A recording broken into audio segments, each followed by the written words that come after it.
இன்னைக்கான வீடியோன்னு பார்த்தீங்கன்னா, நேத்து வந்து பார்த்தீங்கன்னா, ராகுல் டிக்கி ப்ரோ வந்து பார்த்தீங்கன்னா, இறந்துட்டாரு. அவர் பார்த்தீங்கன்னா, நான் ஈரோடு தான். நம்ம ஊர் பக்கத்துல ஒரு 5 கிலோமீட்டர் தான். நேத்து பார்த்தீங்கன்னா 11 மணிக்கான பார்த்தீங்கன்னா, இன்ஸ்டாகிராம் ஸ்டோரி பார்த்துட்டு இருக்கும்போது பார்த்தீங்கன்னா, அப்பதான் எனக்கு வந்துட்டே தெரியும். அவர பத்தி எப்படி இறந்தாருன்னு பார்த்தீங்கன்னா, ஒவ்வொருத்தரும் ஒவ்வொரு விதமா சொல்றாங்க. ஆக்சிடென்ட்ல தான் இறந்தாரு அவரும். பைக் ஆக்சிடென்ட்ல தான் இறந்துட்டாரு. ஆனா பார்த்தீங்கன்னா, அவர் வந்து எப்படி ஆக்சிடென்ட் ஆச்சுன்னு தெரியும்னா, அவர் வந்து ஒய்ஃப் வந்து விட்டுட்டு போகும்போது பார்த்தீங்கன்னா, விட்டுட்டு வீட்டுக்கு போகும்போது ஆக்சிடென்ட் ஆச்சு அப்படின்னு ஒவ்வொருத்தரும் சொல்றாங்க. ஏன்னா நியூஸ்லயும் அப்படித்தான் போட்டாங்க. சரிங்களா? அது எவ்வளவு உண்மைன்னு நமக்கு தெரியல. ஆனா நம்ம வீட்டு பக்கத்துல 5 கிலோமீட்டர் வந்து ஆகும்.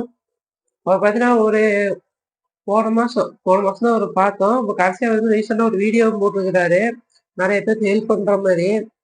அவர் நல்ல மனுஷன் வந்து இப்படி ஆயிடுச்சு. ஹெல்ப் பண்ற மாரி நெறைய வீடியோலாம் போட்டிருந்தாரு. சரிங்களா? அந்த வீடியோ பார்த்தீங்கன்னா, சோகமான சீனா அவர் வந்து இவ்வளோ சொந்தம் சேர்த்து வச்சுட்டு கடைசியில பார்த்தீங்கன்னா, இப்படி ஆயிடுச்சு. அவர் வந்து கஷ்டப்பட்டு வரையவனுக்கு மட்டும் தான் இப்படி ஆகுமா என்னன்னு தெரியல. அவர் ரொம்ப கஷ்டப்பட்டு தான் உங்களுக்கு வந்திருக்கிறாரு.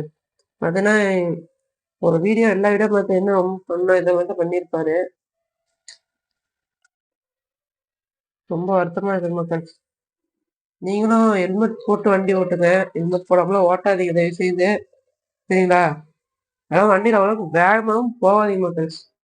பார்த்தீங்கன்னா, இந்த நம்ம சமூகம் வந்து பார்த்தீங்கன்னா, நம்மளே வண்டி ஓட்டுறது கஷ்டமாவே இருக்குது. எல்லாம் ப்ரே பண்ணிக்கோங்க மக்கள்ஸ். அவரோட இன்ஸ்டா ரீல்ஸ்லாம் பார்த்தீங்கன்னா பார்த்துருக்கேன். ஃபன்னாவே இருக்கும். நீங்களும் பார்த்துருப்பீங்க. அவர் எப்படி வீடியோ பண்றாருன்னு.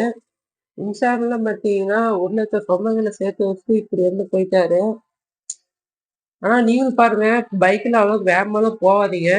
அப்படி போற மாரி இருந்தாலும் ஹெல்மெட் போட்டுக்கோங்க முக்கியமா. அவர் வந்து ஹெல்மெட் போடாம இருந்தனால தான் பார்த்தீங்கன்னா, தலையெல்லாம் அடி, அவர் கையெல்லாம் பார்த்தீங்கன்னா இதாயிடுச்சு. ஃபோட்டோலாம் எதுவும் ஆட் பண்ண விரும்பல. பார்த்தீங்கன்னா, அதெல்லாம் வந்து பைக்ல வேகமா போறதெல்லாம் நிப்பாட்டிக்கோங்க மக்கள்ஸ். பைக்ல அவ்வளோக்கு வேகமா போகாதீங்க. முக்கியமா ஹெல்மெட் போட்டுக்கோங்க. இல்ல கார்ல போற மாரி இருந்தா சீட் பெல்ட் போட்டுக்கோங்க.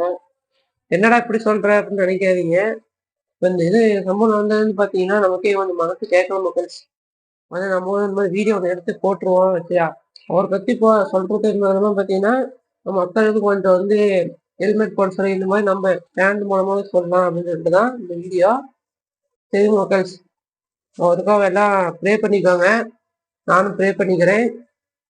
சரி மக்கள்ஸ், தேங்க் யூ.